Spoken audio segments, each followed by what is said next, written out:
மாசம் மாசம் சம்பளம் வந்ததும் கரண்ட் பில், வீட்டு வாடகை, மளிகை சாமான்னு போயிருதே, காசு சேர்க்க முடியலேன்னு ஃபீல் பண்றீங்களா? நம்ம எப்பவும் ஒரே மாதிரி கஷ்டப்பட்டுக்கிட்டே இருக்கணுமா, இல்ல பணக்காரங்க மாதிரி யோசிக்க கத்துக்கணுமா? இந்த வீடியோவில் பார்ப்போம். 2 பசங்களுக்கு 1,00,000 ரூபாய் ஒவ்வொருத்தருக்கும் கிடைக்குது. ஏழை மனநிலை உள்ளவன் இந்த காசை வச்சு என்ன பண்ணலாம்னு யோசிக்கிறான். அவனுக்கு எப்பவும் ஒரு ஐபோன் வாங்கணும்னு ஆசை, லேட்டஸ்ட் மாடல். அதனால அதை வாங்கிட்டு ஃப்ரெண்ட்ஸ் கிட்ட காட்டுவான். அன்னைக்கு அவன் ஒரு பணக்காரன் மாதிரி ஃபீல் பண்ணுவான். பணக்கார மனநிலை உள்ள பையனும் ஒரு புது செல்போன் வாங்கணும்னு ஆசைப்படுறான். ஆனா அவன் இந்த 1,00,000 ரூபாயை வச்சு என்ன செலவு பண்ணலாம்னு கேட்காம ஐபோன் வாங்க இந்த காசு எங்க இன்வெஸ்ட் பண்ணலாம்னு யோசிக்கிறான். அவன் ஆப்ஷன்ஸ் தேட ஆரம்பிக்கிறான். கிரிப்டோ கரன்சில இன்வெஸ்ட் பண்ணலாம்னு இருந்தான். ஆனா சீக்கிரமா லாபம் வரணும்னு எல்லா காசையும் ரிஸ்க் பண்ண விரும்பல. ஸ்டாக் மார்க்கெட்ல இன்வெஸ்ட் பண்ணலாம்னு இருந்தான். ஆனா இப்போதைக்கு பணத்தை எடுக்க வருஷக்கணக்கா வெயிட் பண்ண விரும்பல. ஏதாவது கம்மியான விலைக்கு வாங்கிட்டு அதிக விலைக்கு வித்துட்டு திரும்ப திரும்ப பண்ணி ஐபோன் வாங்குற அளவுக்கு பணம் சம்பாதிக்கலாம்னு யோசிச்சுட்டு இருந்தான். அது அவனுக்கு இன்ட்ரெஸ்டிங்கா இருந்துச்சு. ஆனா பணக்கார மனநிலை உள்ள பையன் வேற ஒண்ணு பண்ண முடிவு பண்ணான். அவனுக்கு வயலின் வாசிக்க ரொம்ப பிடிக்கும். ஆனா அவன் வயலின் பழையதா இருந்துச்சு, அவனுக்கு பிராக்டிஸும் இல்ல. அதனால அவன் கிடைச்ச காசை வச்சு ஒரு புது வயலின் வாங்கி அட்வான்ஸ்ட் கிளாஸஸ் போனான். சீக்கிரமே அவனுக்கு நல்லா வாசிக்க தெரிஞ்சிச்சு. அதனால அவனால தனியா கிளாஸ் எடுக்க முடிஞ்சுது. தன்னோட புது திறமையால கொஞ்சம் ஸ்டூடெண்ட்ஸ் வச்சு இன்வெஸ்ட் பண்ண காசை திரும்ப சம்பாதிச்சான். கொஞ்ச நாள் கழிச்சு செல்போன் வாங்குற அளவுக்கு காசு சேர்த்துட்டான். இன்வெஸ்ட் பண்ணி சம்பாதிச்ச காசுல செல்போன் வாங்கினது அவனுக்கு ரொம்ப சந்தோஷமா இருந்துச்சு. ஆமா, ஐபோன் வாங்க கொஞ்சம் டைம் ஆச்சு.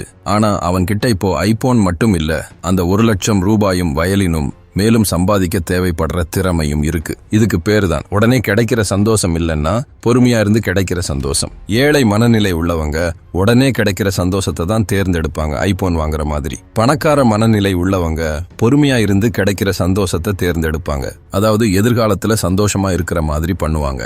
இதுதான் பணக்கார மனநிலை உள்ளவங்க பணக்காரங்களா இருக்கிறதுக்கும் ஏழை மனநிலை உள்ளவங்க ஏழையா இருக்கிறதுக்கும் காரணம். சரி, இப்போ அடுத்த விஷயத்துக்கு போலாம். 2 பேர் கடைக்கு போனாங்க. 2 பேருமே ஒரே பொருள் தான் வாங்கினாங்க. ஆனா முதல் ஆளு 900 ரூபாய் கொடுத்து வாங்கினா, 2வது ஆளு 1000 ரூபாய் கொடுத்து வாங்கினான். ஆனா 2வது ஆளு அதிக காசு வச்சிருந்தான். அது எப்படின்னு பார்க்கலாம். ஏழை மனநிலை உள்ளவன் கேட்பான், எங்க கம்மியா கிடைக்கும்னு பார்த்து காசு சேர்க்கலாம்னு சொல்லிட்டு அவங்க கார்ல போய் 3 கடைக்கு போறாங்க.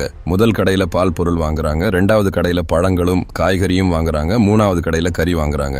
ஏன்னா அங்க டிஸ்கவுண்ட்ல இருக்கும். மொத்தமா 900 ரூபாய் செலவு பண்ணிட்டு 3 மணி நேரம் கழிச்சு வீட்டுக்கு வர்றாங்க. பணக்கார மனநிலை உள்ளவன் எங்க கம்மியா இருக்குன்னு பாக்குறதுக்கு பதிலா எப்படி சீக்கிரம் வாங்கிட்டு நேரத்தை மிச்சப்படுத்தலாம்னு யோசிக்கிறான். அவன் கார்ல பக்கத்துல இருக்கிற சூப்பர் மார்க்கெட்டுக்கு போறான். வேகமா எல்லாம் வாங்கிட்டு 1000 ரூபாய் கொடுத்துட்டு 1 மணி நேரத்துல வீட்டுக்கு வந்துடுறான். முதல் ஆளை விட 100 ரூபாய் அதிகம் செலவு பண்ணிட்டான். ஆனா 2 மணி நேரம் மிச்சப்படுத்திட்டான். அந்த 1 மணி நேரத்துல பெண்டிங்ல இருக்கிற ஒரு வேலையை முடிச்சு அதுல இருந்து 200 ரூபாய் சம்பாதிக்கிறான். அப்புறம் அவனோட பிள்ளைங்களோட போய் விளையாடுறான். அதாவது பணக்கார மனநிலை உள்ளவன் 1000 ரூபாய் செலவு பண்ணி நேரத்தை வச்சு 200 ரூபாய் சம்பாதிக்கிறான். அப்ப எப்படி 2வது ஆளு முதல் ஆளை விட அதிக காசு வச்சிருந்தான்? பாக்குறதுக்கு 2 பேருமே 900 ரூபாய் செலவு பண்ணி காசு இழந்துட்டாங்கன்னு தோணும். ஆனா இல்ல, ஏன்னா ஏழை மனநிலை உள்ளவன் கடையா சுத்துனதுல பெட்ரோல் செலவு பண்ணதை கணக்கு பண்ணல. நிறைய பேரு சிட்டில ரொம்ப தூரம் போறதுலயோ இல்லனா ரொம்ப நேரம் வரிசையில நிக்கிறதுலயோ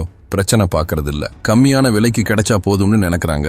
டிஸ்கவுண்ட்ல வாங்குறதுல தப்பு இல்ல. ஆனா நிறைய பேரு அவங்க டைமோட வேல்யூவை கணக்கு பண்ண மறந்துடுறாங்க. நீங்க என்ன பண்ணுவீங்க இந்த நேரத்துல? காசு சேர்க்கறதுக்காக நேரத்தை இன்வெஸ்ட் பண்ணுங்க, இல்லன்னா நேரத்தை சேர்க்கறதுக்காக காசை இன்வெஸ்ட் பண்ணுங்க. ஏழை மனநிலை உள்ளவங்க பணத்தை ஒரு பொருளா பாக்குறாங்க, நேரத்தை அளவே இல்லாம பாக்குறாங்க. அதனால காசு சேர்க்க நேரத்தை இன்வெஸ்ட் பண்றாங்க. பணக்கார மனநிலை உள்ளவங்க நேரத்தை ஒரு பொருளா பாக்குறாங்க, காசை பெருக்க முடியும்னு நம்புறாங்க. அதனால நேரத்தை சேர்க்க காசை இன்வெஸ்ட் பண்றாங்க. இதுதான் பணக்கார மனநிலை உள்ளவங்க பணக்காரங்களா இருக்கிறதுக்கும் ஏழை மனநிலை உள்ளவங்க ஏழையா இருக்கிறதுக்கும் காரணம். சரி, அடுத்ததா என்ன பண்ணணும்னு பார்க்கலாம். 2 ஆபீஸ்ல வேலை பார்க்குற பொண்ணுங்க அவங்க வருஷ சம்பள ரிப்போர்ட்டை பார்க்கறாங்க. ஏழை மனநிலை உள்ள பொண்ணு யோசிக்கிறா, எப்படி அடுத்த வருஷம் இந்த நம்பர் அதிகமாக்கலாம்னு கேட்கறா. அவங்க எவ்வளோ சம்பளம் வாங்குறாங்கிறது தான் சக்சஸ்ன்னு நினைக்கிறாங்க. அதனால அதிக நேரம் வேலை பார்க்க, வீக்கெண்ட்ஸ்ல வேலை பார்க்க, இல்லைன்னா அதிக சம்பளம் கிடைக்குன்னா வேற ஊருக்கே போவாங்க. இப்படி பண்ணாதான் அவங்க லைஃப்ல முன்னேற மாதிரி நினைப்பாங்க. ஆனா அவங்க மாசம் மாசம் சம்பளம் வாங்குற வாழ்க்கையை தான் வாழறாங்க. பணக்கார மனநிலை உள்ள அவங்க ஆபீஸ்ல இருக்கிற பொண்ணு அவங்க சம்பள ரிப்போர்ட்டை பார்க்கறாங்க. ஆனா எவ்வளோ சம்பளம் வாங்குறோங்கிறதுக்கு பதிலா எவ்வளோ காசு நம்ம கிட்ட இருக்குன்னு கேக்குறாங்க. அவங்களுக்கு தெரியும் சொத்து மதிப்புன்னா நம்ம கிட்ட இருக்கிற காசு, வீடு, நிலம் எல்லாம். சொத்து மதிப்பை கால்குலேட் பண்றதுதான் பணக்காரங்களோட முக்கியமான அடையாளம். அது மட்டும் இல்லாம எப்படி பணத்தை ஹேண்டில் பண்றாங்கன்னு தெரிஞ்சுக்கிறதுக்கு அது முக்கியம்னு. அதனால அடுத்த சில வருஷத்துல தன்னோட சொத்து மதிப்பை அதிகமாக்க என்ன பண்ணலாம்னு பாக்குறாங்க. இன்னும் கொஞ்சம் நேரம் வேலை செஞ்சு சம்பளம் அதிகமாக்கலாம். ஆனா அது அவங்க குடும்பத்துக்காக டைம் ஸ்பெண்ட் பண்றதையும் ரெஸ்ட் எடுக்கிறதையும் பாதிக்கும். செலவை குறைக்கலாம், ஆனா அவங்க லைஃப் ஸ்டைலே ரொம்ப சிம்பிளா தான் இருக்கு. ஏன்னா அவங்க சம்பளத்துல 20% சேர்க்கறாங்க. அவங்க சேர்க்கிற காசை இன்வெஸ்ட் பண்ணலாம். அதாவது ஷேர்ஸ், பாண்ட்ஸ் இல்லைன்னா ரியல் எஸ்டேட் மாதிரி விஷயங்கள்ல அது அவங்களுக்கு எக்ஸ்ட்ரா காசு கிடைக்கிற மாதிரி பண்ணும். இதுதான் அவங்களுக்கு இன்ட்ரெஸ்டிங்கா இருக்கு. பணக்கார மனநிலை உள்ள அந்த பொண்ணு அதை பண்ண முடிவு பண்றா. அவங்க இன்வெஸ்ட்மெண்ட்ஸ்ல இண்டெக்ஸ் ஃபண்ட்ஸ், ரியல் எஸ்டேட், தங்கம், வளர்ந்து வர நாடுகளின் ஷேர்ஸ் மற்றும் பாண்ட்ஸ் எல்லாமே வச்சிருக்காங்க. ஒவ்வொரு சம்பளம் வாங்கினாலும் அதுல 20% ஷேர்ஸ்லயோ பாண்ட்ஸ்லயோ இல்ல தங்கத்திலயோ இன்வெஸ்ட் பண்ணுவாங்க. அவங்க போர்ட்போலியோ பேலன்ஸ் பண்ணி வைக்கிறதுல மட்டும்தான் கான்சென்ட்ரேட் பண்ணுவாங்க. இப்படித்தான் அவங்க சொத்து மதிப்பு அதிகமாயிட்டே போகுது. இது ஒரு ப்ராசஸ். இப்ப அவங்க இன்வெஸ்ட் பண்ணோன காசுல இருந்து எக்ஸ்ட்ரா இன்கம் வர ஆரம்பிக்குது. எல்லாம் டைம் போக போக அதிகமாகும். கடைசியில அவங்களுக்கு ஒரு சம்பளம் மட்டும் இல்லாம நிறைய வழியில காசு வரும். அது மட்டும் இல்லாம ஒரு பெரிய சொத்து மதிப்பு அவங்களுக்கு இருக்கும். வேலையில வர இன்கம் அதிகமாக்குறதா இல்ல சொத்து மதிப்பு அதிகமாக்குறதான்னு கேக்குறாங்க. ஏழை மனநிலை உள்ளவங்க அவங்க சம்பளத்தை அதிகமாக்குறதுல மட்டும் கான்சென்ட்ரேட் பண்ணுவாங்க. பணக்கார மனநிலை உள்ளவங்க அவங்க சொத்து மதிப்பு அதிகமாக்குறதுல கான்சென்ட்ரேட் பண்ணுவாங்க. இதுதான் மூணாவது காரணம். பணக்கார மனநிலை உள்ளவங்க பணக்காரங்களா இருக்கிறதுக்கும் ஏழை மனநிலை உள்ளவங்க மாசம் மாசம் சம்பளம் வாங்கிட்டு கஷ்டப்படுறதுக்கும். 2 பேரு தண்ணி பிரச்சனை இருக்கிற ஒரு ஊர்ல வாழ்றாங்க. ஏழை மனநிலை உள்ளவன் ஏன் எப்பவும் நமக்கு மட்டும் இப்படி நடக்குதுன்னு புலம்புறான். நாள் பூரா பிரச்சனைய சொல்லிட்டும் கவர்மெண்ட்டையும் அவங்க வாழற இடத்தையும் குறை சொல்லிட்டு தான் ஒரு விக்டிம்னு நினைச்சிட்டு இருக்கான். இன்னொரு பக்கத்து வீட்டுக்காரன் அதே தண்ணி பிரச்சனையில தான் இருக்கிறான். ஆனா அவனுக்கு வேற மனநிலை. அவன் இந்த பிரச்சனையில என்ன பண்ணலாம்னு யோசிக்காம இந்த பிரச்சனையை ஒரு வாய்ப்பா மாத்த முடியுமான்னு யோசிக்கிறான். அவன் ஆப்ஷன்ஸ் பாக்குறான். தண்ணிய மொத்தமா வாங்கி அதிக விலைக்கு விற்கலாம், ஆனா அது தப்பு மாதிரி தெரியும். கிணறு வெட்டலாமா? ஐயோ அதுக்கு ரொம்ப நாள் ஆகும். அது மட்டும் இல்லாம அதுல தண்ணி வருமானு கேரண்டி இல்ல.